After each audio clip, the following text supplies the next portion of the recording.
సినిమాలకు సినిమాటోగ్రఫర్గా వర్క్ చేసి కళ్ళు అనే సినిమాను డైరెక్ట్ చేసి 50 years industry Shri M V Raghu garu ఈరోజు మనతో పాటు మన స్టూడియోలో ఉన్నారు. సార్తో మాట్లాడిద్దాం.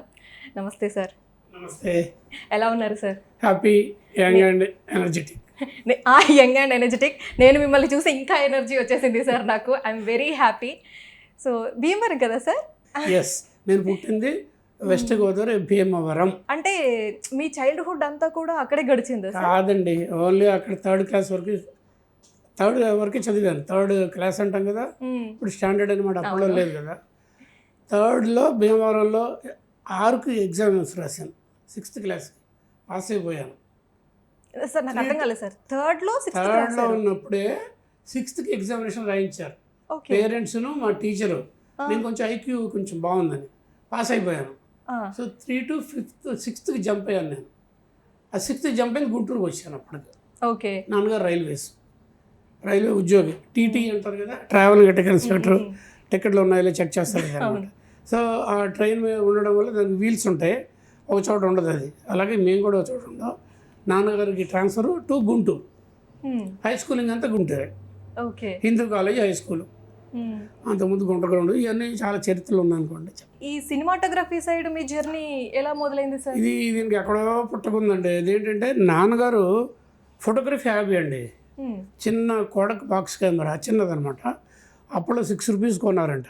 620 ఫిల్మ్ ఏదో దాంట్లో షూట్ చేసింది నాన్నగారు. ఇంట్లోనే డెవలపింగు అండ్ కాంట్రాక్ట్ ప్రింటింగ్ అని చేసేవాడు. మేము కళ్ళు తెరిచేటైనా మా కళ్ళ ఎదుట ఇమేజ్ ఎలా ఫామ్ అవుద్ది, ఒక వైట్ పేపర్లోంచి ఒక బొమ్మ ఎలా వస్తుంది, డెవలపర్లో క్లియర్ సొల్యూషన్స్లోంచి పేపర్ కలుపుతుంటే బొమ్మ ఎలా ఫామ్ అవుద్ది, ఫోటోగ్రఫీ అనమాట. అక్కడి నుంచి ఫోటోగ్రఫీ మీద బేసిక్గా మనసు లగ్నం అయిందంతే. తర్వాత అది అప్గ్రేడ్ అయింది అంతే, వేరే లేదు. రెండో స్టెప్ ఏంటంటే, నాకు భీమవరం నుంచి గుంటూరు ట్రాన్స్ఫర్ చేశారని చెప్పారు కదా. నేను నాన్నగారు అక్కడ పార్సల్ ఆఫీస్ ఇన్ఛార్జ్ ఇద్దరు కలిసి రిక్షాలో బయలుదేరి మా ఇంటి మీదుగా లీలామాల్కి వెళ్ళేవాడు. లీలామాల్ అన్ని ఇంగ్లీష్ సినిమాలే, టోటల్గా ఇంగ్లీష్ సినిమాలు అంటే గుంటూరులో లీలామాల్. వెళ్ళేటప్పుడు ఆ రిక్షాలో నేను ఎక్కి కూర్చునేవాడు వాళ్ళ దగ్గర. వెళ్తే ఆ ఏజ్లో అంటే అరౌండ్ 8-9 ఇయర్స్ ముందు నుంచే ఒక్క ఇంగ్లీష్ సినిమాలో చూసా. హిందీ తెలుగు చూడలేదు. 1-2 హిందీ సినిమాలు చూసా, గ్రేట్ హిందీ సినిమాలు, సంగము అలాంటివో. అక్కడ ఆ ఇంగ్లీష్ సినిమాలో ఉండే అవన్నీ వంట పట్టేసింది బాగా. అక్కడ అసలు సినిమాస్కోప్ అంటే ఏంటి నాన్నగారు చెప్పడం, అసలు అదేంటి 70 అంటే సినిమాస్కోప్ అంటే ఏంటి, ఇవన్నీ కూడా అక్కడే మొదలైపోయిన. తర్వాత గొప్ప గొప్ప సినిమాలు చూశాను అక్కడ. సార్ ఒక్క సినిమా 32 సార్లు చూసేవాళ్ళంటే నిజమేనా సార్? వైనాడ్ ఒక్క సినిమా 32 సార్లు ఎలా సాధ్యమయ్యేది? అంటే అది ఎక్కడంటే టైం అండ్ అగైన్ చూడడం కాదండి. నిజంగా చెప్పాలంటే సిరిసిరి మూవ్ అనే సినిమా ఒకటి ఉంది, విశ్వనాథ్ గారు డైరెక్ట్ చేశారు. మా పెద్ద గురువు గారు విఎస్ఆర్ స్వామి గారు కెమెరామెన్ దానికి. అది రిలీజ్కి వెళ్ళే ముందు ప్రింట్లు వేస్తారు కదా, 24 ప్రింట్లు వేస్తారు ప్రసాద్ ల్యాబ్లో. 24 మేము ఉండి, అందులో నేనుండి ప్రింట్ చెకింగ్ అంటాం. 24 చూశాను ఆ సినిమా, సిరిసిరి మువ్వ. అలాగే ఇప్పుడు నాకు ఇష్టమైన కొన్ని సినిమాలు ఉన్నాయి. ఆప్షన్ మైండెడ్ ప్రొఫెసర్, అది బ్లాక్ అండ్ వైట్లో బ్రహ్మాండమైన ఎంటర్టైన్మెంట్. అది ఎన్నిసార్లు చూసినా నాకే తెలియదు. అలాగే బెన్హర్ ఎన్నిసార్లు చూసినా నాకే తెలియదు. 10 కమాండ్మెంట్స్ ఎన్నిసార్లు చూసినా నాకే తెలియదు. అంటే ఇంగ్లీష్ సినిమా పిచ్చాను నేను. అంటే ఇంగ్లీష్ సినిమా పిచ్చి వల్ల, లేదంటే ఆ వర్క్ అందులో టెక్నాలజీ అది ఇంప్రెస్ చేస్తుంది అనమాట. మనకి ఏజ్కి సంబంధం లేదు, కళ్ళు ఉంటే చూపు ఉంటే చాలు. అంత బాగా ఎంజాయ్ చేసేవాడిని. తగ్గట్టుగా ఏదో నాన్నగారు బేసిక్ అంటే మీ గురువు గారు ఎవరంటే విఎస్ఆర్ స్వామి గారే చెప్పాలి నేను. ఎందుకంటే ఆయనే నన్ను విజయవాహినిలో జాయిన్ చేయడం, తర్వాత తన దగ్గర తీసుకోవడం. కానీ అసలు గుగ్గురు అంటాం కదా, గురువు కంటే ఆది గురువు మా నాన్నగారు. మా నాన్నగారు వల్ల ఇవన్నీ వచ్చాయి. సపరేట్ పిహెచ్డి సినిమాటోగ్రఫీ కంటే సపరేట్ పిహెచ్డి చేశారు. గోల్డ్ మెడలిస్ట్ కదా సార్ మీరు? పిహెచ్డి కాదే, నేను BSc degree MPC Vijayawada SRR and CR government college, Andhra యూనివర్సిటీలో. అప్పుడు బయటకు వచ్చాం. తర్వాత ఇక్కడ హైదరాబాద్ వచ్చి ఫైన్ ఆర్ట్స్ కాలేజీలో మాసప్ ట్యాంక్ దగ్గర ఉంది కదా, దాంట్లో ఫోటోగ్రఫీ డిప్లొమా ఉంది. అది ఒక 2 years చేశాను, డిప్లొమా ఇన్ ఫోటోగ్రఫీ. అందుకని నా M V Raghu BSc dip photo అని ఉంటుంది అనమాట. ఓకే. యాక్చువల్గా నా యాంబిషను పూనా ఇన్స్టిట్యూట్ FTII అంటారు కదా, తెలుసు కదా, సెంట్రల్ గవర్నమెంట్, దానికి వెళ్దామని కొన్ని కారణాల వల్ల కుదరలేదు. చివరికి హైదరాబాద్లో డిప్లొమా ఇన్ ఫోటోగ్రఫీ చేసి ఇమ్మీడియట్గా నాన్నగారు విఎస్ఆర్ స్వామి గారు వెంటబడ్డారు. ఆ గురువు గారు, పెద్ద గురువు గారు అంట, ఆయన దగ్గర నన్ను అప్పచెప్పేశారు విఎస్ఆర్ స్వామి గారికి. ఆయన తీసుకెళ్ళి వాహినీలో అప్పచెప్పేశారు నన్ను, విజయవాహిని స్టూడియోస్. 1974 సెప్టెంబర్ 20th నేను కొడుకాలు పెట్టాను ఇండస్ట్రీలో. ఓకే. అప్పుడు అది చెన్నై కాదు, మద్రాస్. నేను చేరినప్పుడు మద్రాస్, తర్వాత ఇప్పుడు చెన్నై అయింది. అక్కడ 12 ఫ్లోర్స్లో షూటింగులు, 4-5 లాంగ్వేజ్ క్లస్టర్ కదా అప్పట్లో. చెన్నై అంటే, మద్రాస్ అంటే బేసిక్గా తమిళ్, చిత్రరంగంలో తమిళ్ ఈక్వల్గా తెలుగు ఉండేది, కన్నడ, మలయాళం ప్లస్ అప్పుడిప్పుడు హిందీ, 5 లాంగ్వేజెస్ అక్కడ జరుగుతుంటాయి షూటింగ్లో. వాహినీలు 12 ఫ్లోర్లు, విజయ వాహిని విజయలో 9 ఫ్లోర్లు, నాగిరెడ్డి చక్రపాణి గారు 9 ఫ్లోర్లు, 10, 11, 12 ఏమో బిఎన్ రెడ్డి గారు, ఆయన మొత్తం 2 కలిపి విజయవాహిని స్టూడియోస్. అక్కడ పనిచేయడం వల్ల ఎంత నాలెడ్జ్ గెయిన్ చేశానంటే, గొప్ప గొప్ప వాళ్ళు అంటే లెజెండ్స్ అంటారు కదా, లెజెండ్స్ ఆఫ్ దట్ పీరియడ్, అది డైరెక్టర్స్ కానివ్వండి, సినిమాటోగ్రఫర్స్ కానివ్వండి, యాక్టర్స్ కానివ్వండి, ఇలాంటి వాళ్ళతో మీరు బిలీవ్ చేస్తారు లేదు, శివాజీ గణేషన్, ఆయన పేరు విన్నారా, శివాజీ గణేష్, ఆయనతో పనిచేశాను నేను. తర్వాత మార్కస్ పాట్లే గారు తెలుసు కదా, తెలీదు మీకు, ఎందుకంటే ఇదే సినిమాటోగ్రాఫర్. మాయాబజారు, ఆ సినిమాలు మొత్తం విజయ ప్రొడక్షన్స్ అన్ని సినిమాలకి మార్కస్ పాట్లే గారు ది లెజెండరీ కెమెరామెన్, ఆయన దగ్గర పనిచేశాను. పిఎల్ రాయ్ గారు, ఈయన కొంచెం తెలిసి ఉండొచ్చు మీకు, పెద్దల అవకాశం ఉంది కదా, పాతల అవకాశం, దాని cameraman. First full length Telugu cinema అదనమాట, తెలుగుకి. ఆ పిఎల్ రాయ్ గారితో సినిమా పనిచేశాను, 1 కాదు 2-3 చేశాను. ఇలాగ వాహినీలో ఉన్నప్పుడు ఎక్కువగా డిఫరెంట్ లాంగ్వేజెస్లో మలయాళీ డైరెక్టర్స్తో చేశాను, మలయాళీ కెమెరామెన్తో చేశాను. అది మంచి వండర్ఫుల్ ఫౌండేషన్ అనమాట, మంచి గట్టి ఫౌండేషన్ పడింది. అది థ్యాంక్స్ టు మా గురువుగారు విఎస్ఆర్ స్వామి గారు. స్వామి గారు నేను ఎందుకు మా నాన్నగారిని ఆయన దగ్గర చేరతాను, ఇంకెక్కడ చేరను అని ఎందుకు ముందుకేసానంటే, కాలేజీలో చదువుతున్న రోజుల్లో, కాలేజీకి వచ్చానా అంతకుముందు, early days of my college, ఒక సినిమా ఒకటి వచ్చింది. ఆ సినిమా నన్ను మోసం చేసింది. దాని కెమెరామెన్ విజయసార్ స్వామి గారు. సినిమా పేరు మోసగాళ్ళకి మోసగాడు, కృష్ణ గారి పెద్ద హిట్. అవును. మా గురువు గారికి నాకు అన్వేషణకి ఎంత పేరు ఇచ్చిందో దానికి 10 times స్వామి గారు ఫోటోగ్రఫీ హైలైట్ అని. అసలు అది చూసిన కాడి నుంచి నేను మా నాన్నగారితో చేస్తే ఆయన దగ్గరే చేస్తాను. నిజానికి ఇంకో ఆపర్చునిటీ వచ్చింది బాపు గారి ద్వారా. ఓకే. ఎవరంటే ఇషాన్ ఆర్య అని ముత్యాల ముగ్గు కెమెరామెన్, ఆయన దగ్గర పెట్టగలిగే అవకాశం వచ్చింది. నేను స్వామి గారు మోసగాళ్ళకి మోసగాడు కెమెరా ఉన్నవారు, అదే ఛాయాగ్రహణం విఎస్ఆర్ స్వామి WICA అని పడగానే థియేటర్ల ప్రేక్షకుల్లోంచి చప్పట్లు, విజిల్స్ పడేవి.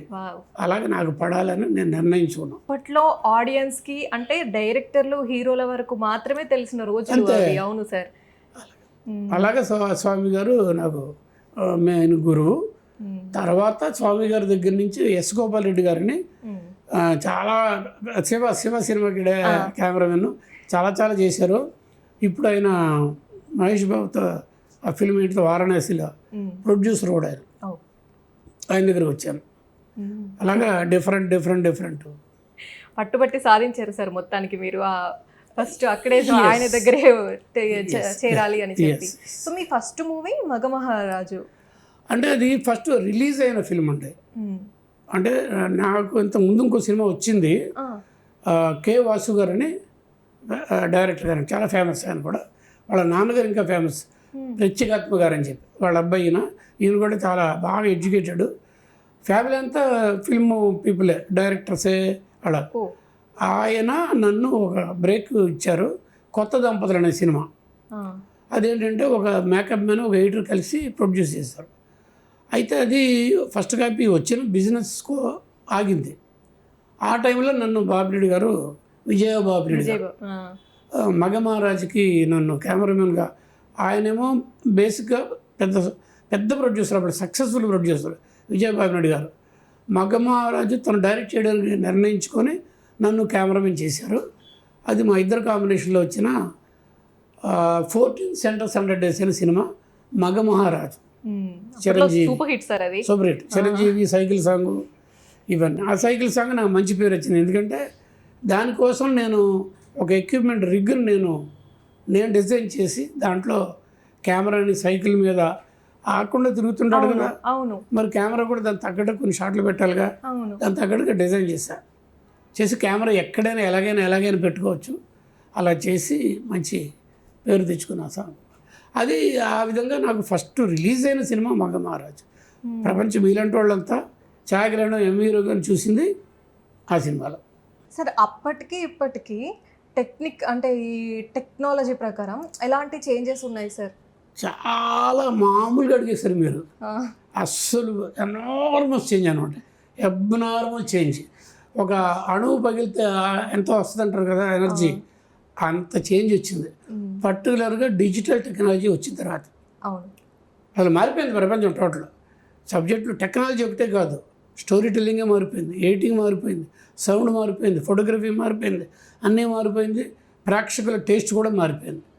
ఎవ్రీ డికేడ్ మారుతూ ఉంటుంది. ఇది చాలా ఫాస్ట్గా మారుతుంది అనమాట. జంజీ వచ్చేటానికి ఇప్పుడు అసలు బాగా టోటల్గా అంటే టెక్నికల్ డామినేషన్ అయిపోయింది. నేను అది మాత్రం చెప్తున్నాను. Technical domination at the same time నాలాంటి ఆ జనరేషన్ వాడిని కాబట్టి 5 డికేడ్స్ ముందు వాడిని కాబట్టి టెక్నికల్ డిస్టార్షన్స్ కూడా ఉన్నాయి. ఏ విధంగా సార్? అంటే కథకి మామూలు ఇవన్నీ లేవండి, ఏమీ లేవు. బ్లాక్ అండ్ వైట్ ఫిల్ము మామూలు ఏదో మిక్చర్ కెమెరా అప్పట్లో ఇంకోటేదో అప్పట్లో 100 రోజుల సినిమాలు లేదా, 1 ఇయర్ సినిమాలు లేదా, ఏమున్నాయన్నప్పుడు. అంటే ఏంటంటే మెయిన్ క్రియేటివిటీ అసలైన వ్యవహారం ఏంటంటే అద్భుతమైన గొప్ప కథ, దాన్ని గొప్పగా చెప్పగలిగే screen play writers, dialogue writers and director. మరి అప్పుడు చూసే కదా వండర్స్. టెక్నాలజీ లేనప్పుడు చూసాం, ఇప్పుడు చూసాం. ఈ టెక్నాలజీ వచ్చి దాన్ని కాదని డామినేట్ చేసేంత రేంజ్కి వెళ్ళటంతో సోల్ కొన్ని చోట్ల మిస్ అవుతున్నాం. ఆత్మ అంటాం కదా, కథ ఆత్మ అంట. అది టెక్నికల్ డామినేషను డిస్టార్టెడ్గా ఉంది. రెండోది ఏంటంటే సింపుల్గా ఈ జనరేషను టెక్నీషియన్ కెమెరామెన్ అదేదంటే గ్రాఫిక్స్లో తీసేద్దాం ఏవో చెప్తున్నారు కదా, అంటే ఈజీ అయిపోయింది. ఇప్పుడు మరీ రిస్క్ ఏంటంటే మరీ ఈజీ అయిపోయింది ఏంటంటే ఏఐ వచ్చిన తర్వాత ఇంకా మారిపోయింది. ఇంకా రేపు ఏమిటో తెలియదు. మీరు అడిగిన దాని ప్రకారం చెప్పాలంటే ఎంతో చేంజ్, అబ్నార్మల్ చేంజ్ అంతే. అసలు అందుకోలేంత మార్పులు వచ్చేసినాయి. అప్పుడు ఎక్విప్మెంట్స్ కూడా చాలా తక్కువ కదా సార్ మనకి. అంటే ఒక షార్ట్ ఏదైనా తీసుకోవాలి అంటే ఎక్విప్మెంట్స్ తక్కువ, మనకి సోర్స్ తక్కువ. సో ఇప్పుడు చేంజెస్లో ఎక్విప్మెంట్స్ కానీ అదంతా కూడా బాగున్నాయి తీసుకోవడానికి. సో ఒక పరంగా చూసుకుంటే అభివృద్ధి చెందినట్టే కదా మనం. అదే ఇప్పుడు సైన్స్ అనేది అది ఆపలేం, దాని డెవలప్మెంట్ R&D జరుగుతుండగా, రీసెర్చ్ అండ్ డెవలప్మెంట్ అది డెవలప్ అవుతుంది. దాన్ని మనం అందిపుచ్చుకోవాలి తప్పించి దానికి బానిస అవ్వకూడదు అంటాను. దాన్ని తీసుకోవాలి. ఇప్పుడు మరి మేము స్టార్టింగ్లో నేను ఇండస్ట్రీకి వచ్చిన రోజుల్లో only black and white photography ఉండేది. మిక్చర్ కెమెరా పెద్ద కెమెరాలు 1000 feet ఇంత ఐఓఎసి. తర్వాత యారిఫ్లెక్స్ వచ్చింది. అప్పుడు ఓన్లీ మొత్తం స్టూడియో ఉండేది. మొత్తం ఎక్కువ సెట్స్ కూడా స్టూడియోలోనే, ఫారెస్ట్లో స్టూడియోలోనే, వాటర్ ఫాల్స్ అన్నీ. మరి అప్పటికే అలా ఉండేది. మరి ఇప్పుడు ఎలా కావాలంటే చేసుకోవచ్చు. టెక్నాలజీ డెవలప్మెంట్ని అడ్వాంటేజ్గా తీసుకోవచ్చు కానీ డిస్టర్బింగ్గా తీసుకోకూడదు. That's what I.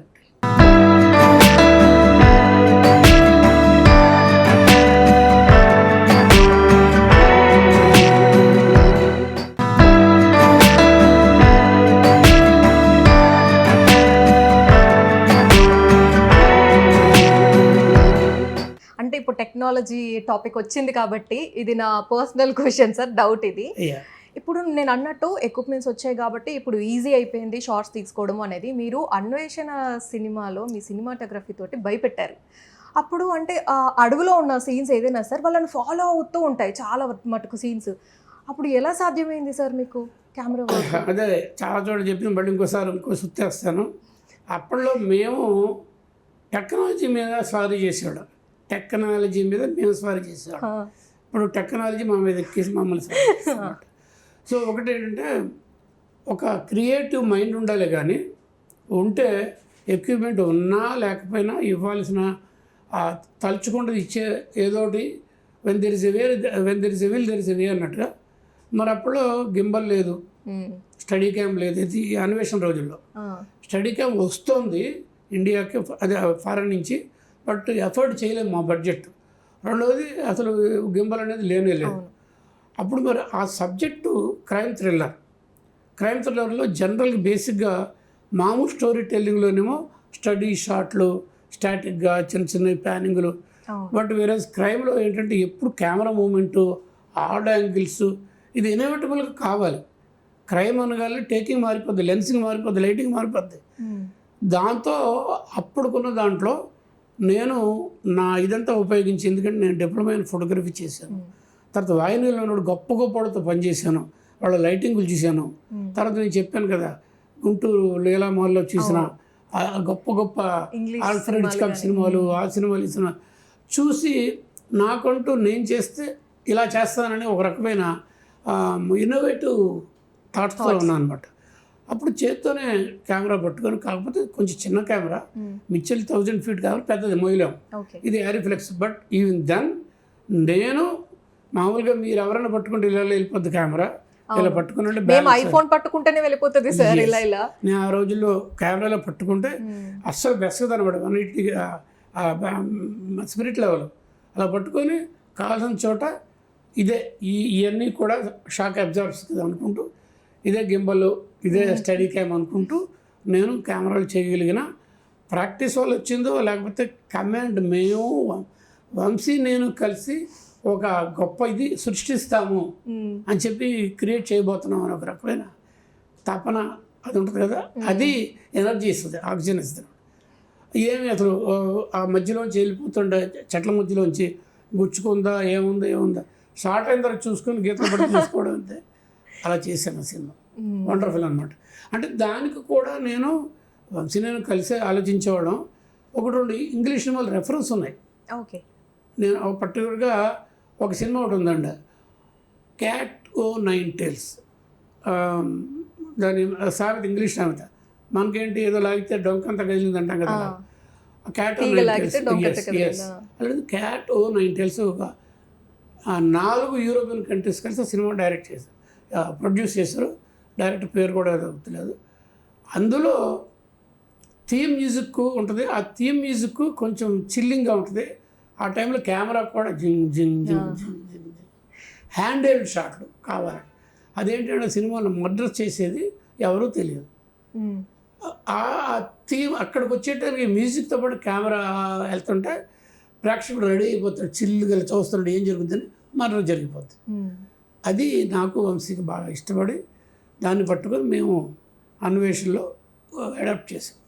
Wow sir, అంటే అస్సలు షేక్ అవ్వకుండా, అందులోనూ ఎంత కాదన్నా కెమెరా వెయిట్ ఉంటుంది మనకి, అసలు పట్టుకొని ఒక ప్యాన్ చేస్తూ మూమెంట్లో వెళ్ళడం అంటే that was great sir really. మళ్ళీ సాంగ్లో టైమింగ్ ఉంటుందా, ఆ లెంత్కి, ఆ బీజిఎం లెంత్కి, చెట్ల మధ్యలో ఇళయరాజా గారు మ్యూజిక్ జంగ్ జంగ్ జంగ్ జంగ్ దాని తగ్గ స్పీడ్గా వెళ్ళాలి. అవును, అలాగే ఆ సినిమాలో లొకేషన్స్ కూడా చాలా బ్యూటిఫుల్గా ఉంటాయి సార్. అందులోనే కాదు, ఇప్పుడు నా డౌట్ ఏంటంటే, ఈ లొకేషన్స్ని డైరెక్టర్స్ ఫైనల్ చేస్తారా లేదంటే సినిమాటోగ్రఫర్ ఫైనల్ చేస్తారా సార్? ఇది సబ్జెక్టు అంతా నేరేట్ చేసుకున్నప్పుడు ఇది ఇలా చేద్దాము, ఇప్పుడు మేము అనుకున్న సబ్జెక్టు ఎక్కడో ఆఫ్రికా అడవులా అని అనుకున్నాం అనుకో, వెళ్ళలేము. మనకున్న చుట్టుపక్కల ఉన్న ఫారెస్ట్ ఎక్కడెక్కడ ఉంది మనకి, మేము వెళ్ళిన తలకోన, తిరుపతి వెనకాల తలకోన.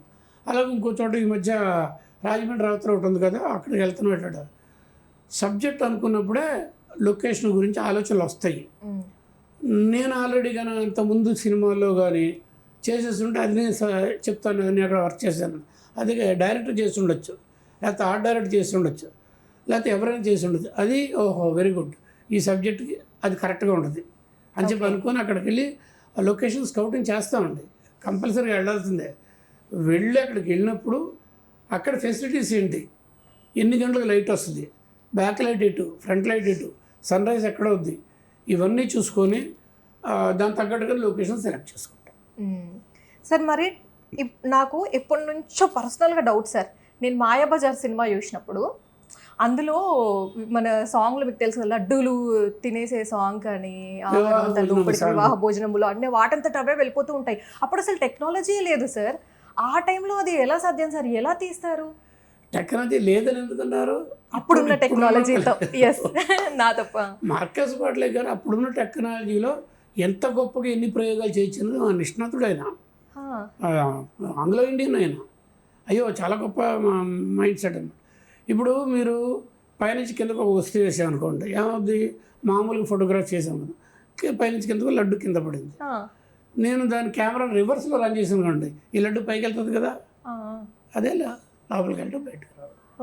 మార్కస్ బాట్లే గారు అలా చేసుకున్నారు, రివర్స్ ఉపయోగించారు అక్కడ. అసలు చాలా ఈజీ అండ్ బ్యూటిఫుల్ గా చేసిన కాన్సెప్ట్ సార్ అది. ఆ కెమెరామెన్కి ఇన్నోవేటివ్ థాట్ ఉండాలి. తర్వాత నోట్లోకి వెళ్ళినట్టుగా ఉండాలంటే ఇక్కడ నుంచి లడ్డూలు కింద పడుతుంటే కెమెరా ఇక్కడ ఉంటుంది, కెమెరా ఇక్కడ ఉంది. ఈ పాయింట్ ఆఫ్ వ్యూలో ఇక్కడి నుంచి ఒక మెటల్ గొట్టం లడ్డు పెడతారు, ఇందులోంచి లైట్లు లడ్డూలు పడిపోతూ ఉంటాయి ఇలాగా. దాన్ని రివర్స్ ఊహించండి. ఓకే, ఇప్పుడు అది మనకి ఇది కనిపించకుండా నీట్ గా మనం షాట్ తీసుకోవాలి. లెన్స్ పొజిషనింగ్లో ఉంటుంది. వావ్, అలాగే చాలా ఉన్నాయి. అసలు అది చాలా క్రియేటివ్ థాట్స్ ఉండాలి సార్. ఇంకో తమాషా అసలు, మరి ఆ సాంగ్ తెలుసు కదా, వివాహ భోజనం ముందంతానేమో నిజంగానే వంట వండడం, పెద్ద పెద్ద ఇంత పెద్ద పెద్ద గుండిగలు దాంట్లో. మరి ఈయన కూర్చున్నప్పుడు ఎస్వి రంగారావు గారు వెళ్ళి గడ్డలు కూర్చున్నాడు, అన్నీ ఇంత ఉంటాయా? మరి ఏంటి ఎలా కుదురుతుంది అంటే దాన్ని స్కేల్ ఫోటోగ్రఫీ అంటారు. అంత పెద్ద గుండిగా ఉన్నది కదా, సేమ్ దాన్ని చిన్న చిన్న చేయించి పట్టుకొస్తాం. అంటే మనం వర్క్ లో చేస్తామా లేదంటే చిన్నవి సెపరేట్ చేయించి పట్టుకొస్తాం. అక్కడ ఎన్నైతే పెద్దవి ఉన్నాయో అన్నిటికీ చిన్నవి చేయించి పట్టుకొస్తాం. మినియేచర్. ఇప్పుడు ఎస్వి రంగారావు గారు పెద్దవాడు, ఎస్వి రంగారావు గారు అంత ఉంటుంది, సామాన్లు చిన్నవి అయిపోయినాయి. లెన్సింగ్లో ఉంటుంది అది. ఆ లెన్సింగ్లో చేయగానే ఆయన దగ్గర అన్ని లక్క పెడతలాగా అయిపోతాయి. ఇలాగా ఉన్న టెక్నాలజీలు స్కేల్ ఫోటోగ్రఫీ అంటారు, రివర్స్ ఫోటోగ్రఫీ అంటారు. ఇవన్నీ చేసిన అంటే ఆయన ఆ దీంట్లో చాలా ఎక్స్పర్ట్ అండి, అద్భుతమైన టెక్నీషియన్ ఆయన మార్కస్ బాట్లే. Wow sir. అలాగే సార్, మీరు ఈ సినిమాటోగ్రఫర్ నుంచి మీరు సినిమాటోగ్రఫర్గా చాలా అంటే ఎన్నో సినిమాలకి వర్క్ చేశారు. మీరు మళ్ళీ డైరెక్షన్ సైడ్ ఎందుకు రావాలనిపించింది సార్? ఇష్టమా ముందు? నేను ఒకటి అడుగుతున్నాను తల్లి, ఎందుకు రాకూడదు? లేదు, కెమెరామెన్ అక్కడే ఉండిపోవాలి నేను. అంటే ఒక ప్రయత్నం చేద్దాం, ప్రయోగాత్మకమైన ప్రయత్నం చేద్దాం అని అనుకున్నారా, లేదంటే? సహజం అండి. ఇప్పుడు క్రియేటివ్ పీపుల్కి దీంతో సరైన మైండ్ ఉండదు, నేనే కాదు ఎవరికైనా అంతే. సో ఈ కెమెరామెన్గా మంచి బాగా చేస్తున్నాను. ఆయన డైరెక్ట్ చేసేటప్పుడు నేను కెమెరామెన్గా చేస్తున్నాను. ఆయన ఎలా చేస్తున్నాడు వంట పడదా? విశ్వనాథ్ గారు ఎలా చేశాడు, వంశీ ఎలా చేశాడు, జంజాల ఎలా చేశాడు తెలుసు. అయితే నేనైతే ఇలా చేస్తాను అనుకున్నప్పుడు ఎక్కడో చోట కనెక్ట్ అవ్వదా? అప్పుడు మీటు అన్నట్టుగా నేను కూడా చేయగలను అని కాన్ఫిడెన్స్ రాదా? వచ్చినప్పుడు నేను చేయనా? ఎవరవుతారు? నన్ను చేస్తాను. అదే కళ్ళు. అవును, కళ్ళు మూవీ ఎంత బ్యూటిఫుల్ ఫిల్మ్ సార్, నిజంగా. అది మేము జెన్జీ అయినా సరే నేను చూసాను సార్. నాకు చాలా అంటే పాత సినిమాలో నాకు చాలా ఇష్టం. అందులోనూ అసలు వండర్ఫుల్ కాన్సెప్ట్ ఫిల్మ్ అది. ఆ సినిమా అంత గొప్ప సినిమా తీశారు. ఆ తర్వాత ఎందుకని సార్ ఎక్కువ సినిమాలు డైరెక్ట్ చేయలేదు మీరు? అది ఆ సినిమా అండి నాకు మనసుకు నచ్చిన సబ్జెక్ట్ అండి. నేను కాలేజీలో చదువుతున్నప్పుడు నాటిక చూశాను నేను స్టేజ్ మీద, గోలపూడి మారుతిరావు గారు రాసిన నాటిక. అప్పుడు జంజాల మేమంతా చెప్పాను కదా, ఎస్ఆర్ఆర్ కాలేజీ అందరం కలిసి చూసాం. ఒక సెన్సేషన్ క్రియేట్ చేసేసింది. దాన్ని బాలచంద్ర గారు తమిళకి కొన్నారు, తెలుగు రామానాయుడు గారు కొన్నారు. ఇద్దరు తీయలేదు. బాలచంద్ర గారు కొంత తీసి పక్కన పడేస్తారు. 18 ఏళ్ల తర్వాత నేను స్వాతి ముత్యం, సిరివెన్నెల నాకు అవార్డులు మంచి ఫేమ్లో ఉన్నప్పుడు నా రూమ్మేట్స్ ఇద్దరు మనం కూడా సినిమా ఎందుకు చేయకూడదని నన్ను గిల్లితే అప్పుడు లో బడ్జెట్లో తీయడానికి కళ్ళు చేశాను అన్నమాట. అది కళ్ళు కనుక అంటే ఈ సబ్జెక్ట్ ఇట్ సెల్ఫ్ చాలా హార్ట్ టచింగ్ అండి. అది ఆర్ట్ ఫిల్మ్ కాదు, హార్ట్ ఫిల్మ్ అనేవాడిని నేను. అది ఫస్ట్ ఫిల్మ్ ఎందుకు చేయాలి నేను? చిరంజీవి తను అదే అన్నాడు, నాగార్జున వీళ్ళందరూ కూడా మంచి సబ్జెక్ట్ తీసుకొస్తే మేము ఇది మీకు డేట్స్ ఎందుకు మీరు అలాగే డీగ్లామరైజ్డ్ క్యారెక్టర్స్తో నా బ్యాక్గ్రౌండ్తో నా బేదతనంతో నా సబ్జెక్ట్ ఇవన్నీ ఎవరైనా చేస్తారు. ఏది గ్లామర్తో ఉండి హీరోస్ హీరోయిన్స్తో ఉండి మంచి డ్రీమీగా ఉండే లొకేషన్స్కి వెళ్ళిపోయే సినిమాలు. అది అప్పుడున్న నాతో ప్యారల్గా ఉన్న డైరెక్టర్లు రాఘవేంద్ర గారు, కోదండరామరెడ్డి గారు కానీ, ఇటు గొప్పవాళ్ళు విశ్వనాథ్ గారు, ఇలా చేసేవాళ్ళు అలా చేసేవాళ్ళు. అంతమంది మధ్యలో నేను గెలవలేను. కాబట్టి నాకు దిస్ ఇస్ బెటర్. నన్ను నేను ప్రపంచానికి పరిచయం చేసుకోవడం, ఇతరుల్లో ఏదో ఒక రకమైన ఒక డిఫరెంట్ టాలెంట్ ఉంది అంటే సోషల్ కాన్షియస్. నేను ఎక్కువ అదే. నేను ఫిలిం సొసైటీ మూమెంట్ ఫాలో అయ్యాను అనమాట. ఫిలిం సొసైటీ బాగా హైదరాబాద్ ఫిలిం క్లబ్కి 12 సంవత్సరాలు వైస్ ప్రెసిడెంట్ అక్కడెక్కడ చేశాను. ఆ మూమెంట్ అంటే ఇష్టం. అంటే రియలిస్టిక్ సినిమా. దాంతోనే మరి కళ్ళు కూడా అంతేగా అలడిదే కదా.